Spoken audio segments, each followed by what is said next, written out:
everyone, welcome back to my channel. There's been a lot of channels and people soliciting donations for other people that may or not be in need. Now, I wanted to talk to you guys a little bit about donations and solicitors and let's talk a little bit about some things that may or may not be red flags. Some of us are natural born skeptics, and that's okay. We all want to know that we're donating to a good cause. And if anyone tries to make you feel otherwise, they're the wrong ones. They are. If someone has their hand out in need, I'll be willing to help you, but I also want to know that you truly need help. And I'm not giving you money to fund your vacations or a brand new car. I don't know about you guys, but I don't have the funds to do that at this particular time. So I want to make sure it's going to a person in need and not for a want at this moment. Now, PayPal donations, super chats, things like that, that's a whole different story. That's for the content creator. We all know those are tips.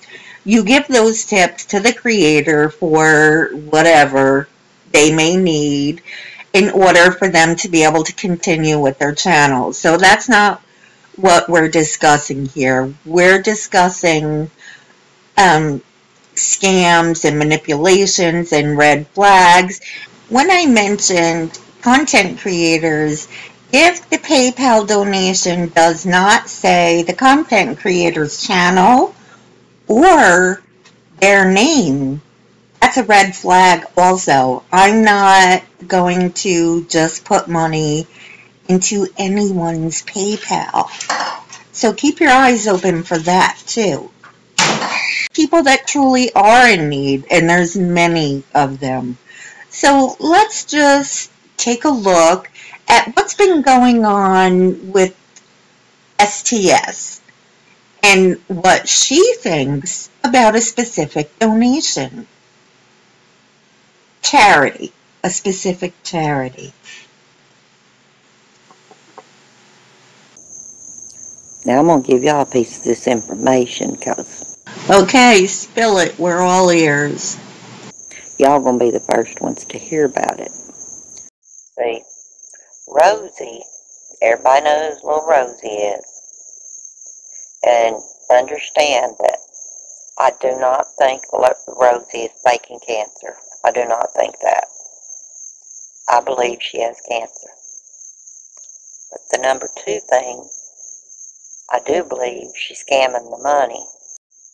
And the reason I believe it is because I asked her to send me proof that she paid for her medication, to show me where she paid, because she said the insurance didn't pay, correct?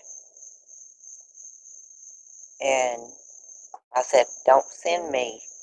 I specifically said, don't send me what you took to Randy's, because that is not evidence. I want to see where you paid $12,000 for one prescription. So, within seconds, hi Pinky, within seconds, she sent me 2 printouts. Y'all, now I'm just going to say what I think. So, I get these 2 printouts, and the first thing I notice, none of these medicines are cancer medicines. So I'm like, why is she sending me this? And some of them are duplicated. Hi, Christina. Some of them are duplicated. So I'm like, okay, this makes no sense. It just doesn't make sense. And it shows paid, but it doesn't show who paid, if you know what I mean. It doesn't. all it says is paid. Well, then she sends me, as I'm looking over these papers, I'm new here. I'm talking about Rosie, little Rosie. So I'm looking over the 2 papers that she sent me, and I'm going to be as honest as I can, because that's just the way I am.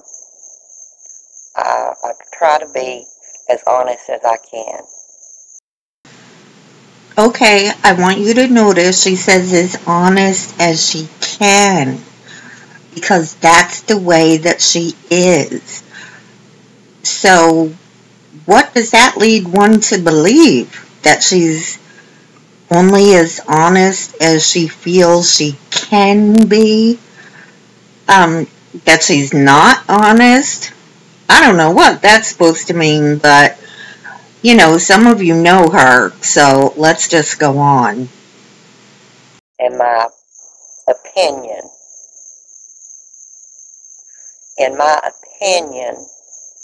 hey Hazel Reptiles, in my opinion, she made those printouts. Those did not come from her pharmacy. So Pam from STS thinks she made those receipts? I don't know. I have no idea. But that's Pam's thoughts. Anybody can sit down at their computer and type out medication and stuff like that. And I believe that's why there was a mix-up and why there was duplicated medications. Hi, Silent Killer. I am having a great vacation. Thank you. And here's the thing. The medication that we wanted to see, that was crucial to see, was that $12,000 chemo medication. She did not send that to me. She said, I did not put any chemo medicine on there because, as you know, my chemo medicines come from a different drugstore. Well, I understand that, but it doesn't matter where your medicine come from. You're still going to get a receipt. Am I right? I mean, you can buy if that medicine come from China, you're going to get a receipt.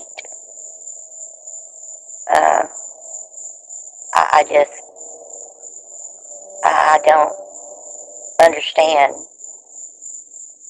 But, so I did not see the receipt for her chemo meds, which is the receipt I wanted to see. And she got very smart and said, is this going to be enough to shut you up?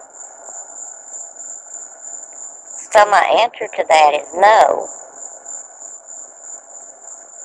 That's not going to be enough to shut me up, because I want to see the list of the chemo meds. I want to see who paid for them. Because, as crazy as the bear is, the bear is absolutely right when she says that Medicaid wants to know every single thing about your income, your medicines, your money, all of that. They want to know. And if she had $27,000 raised for her, which I believe it's more than that. They keep saying it was only $12,000, but that's bullshit. Because in that one day, I donated over $1,000. So I know it was more than that. See, to me, ladies and gentlemen, herein lies the problem. if you are going to donate that amount of money, Pam says she donated $1,000. That's not pennies. Why didn't she want all this information before she donated? I don't understand that. You see, you can't take your money back once you gave it unless you know it's a scam and you're going to prosecute. So if you're not willing to do all that, you have to find the information out before you donate money. And that 27,000 would have hindered her instead of helping her, because she would have had to turn that amount in, and that could have stopped them from paying. I see the point there. I do. And the same with Mama Bear. However, Mama Bear is such a meanie, no one wanted to donate to her. So I don't think she has that to worry about. But I'd like to know where the amount of $27,000 came from. That's a lot of money. But I personally will not donate any more money to her for the simple fact that I cannot get a clear answer. And another thing that really has me confused, if a person can walk between 2 and 3 miles a day, why do they need a power chair? 2 and 3 miles a day is a walk. It's not up to the end of the block and back. So I would question that. And if anyone has a problem with me questioning that, then I have questions for you. Why are you so defensive? Why would you be so defensive? If someone is that defensive, that's a red flag to me. If I ask you a legitimate question, like say you tell me, oh, someone's suicidal and they're not in a hospital, I have a question. Because in reality, if you have suicidal ideation, or the word was suicidal, if a person is suicidal, they need a hospital. They need professional help. They don't need a Band-Aid. They need ongoing professional help. Maybe they need an adjustment in medication. They definitely need ongoing therapy.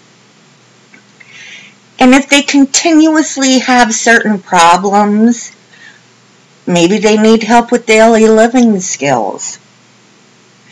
They need help learning how to manage their money. Daily living skills is something everyone needs to have. You need to have it. You need to know how to pay a bill. You need to know how to go to the store. You need to know these things. If something happens once in a great while, but when it comes down to suicidal ideation, you don't play around with that. That is not something to play with. And if someone asks you, is this person receiving help, and you're close friends with them, or you claim to be, you're not a good friend. You're not a good friend if you're not sure whether they're getting the help they need. And if someone is asking for a donation, someone's $5 is not going to help them. Not in the long run. This person needs serious help. So if you're blowing that off, I have questions. Question that. Because that doesn't make sense, does it? So these are all things that you should be aware of before you part with your hard-earned dollars. Maybe you can help that person with daily living skills. Maybe you can go and teach someone how to budget, which comes into, I said we'd discuss different ways to help people that were not monetarily, because not everyone has money to give, but time is very important. Maybe you can teach someone how to balance a checkbook. Maybe you can teach them how to take care of a pet. You know, there's a lot of things. Maybe you could throw in a load of laundry for them, sweep the floor. You know, something they can't do. Maybe they can't bend down to scrub their tub. Maybe you could help with that. Maybe they have a pet that needs to go get us shots. You could take them. Take the person to the store. Play a game of cards with them so they're not so lonely. There's a lot of ways we can help people and help each other. But there's a lot of people out there that are more than willing to take your money. And to take it for no other reason that you're willing to give it without questioning. So you question, and that's your right to know where your money goes. And if people don't like that, then that's just too bad. It is. It's too bad. And I understand, you know, being in a position to need help is very humbling. It really is. But if you're going to go on a social platform and ask for donations, you have to be willing and prepared to do those things. Okay, everyone, I am going to head out now, and I will talk to you all soon. I'm looking forward to a live stream and talking one-on-one with everybody, and I will see you next time. Don't forget to comment, like, and subscribe, and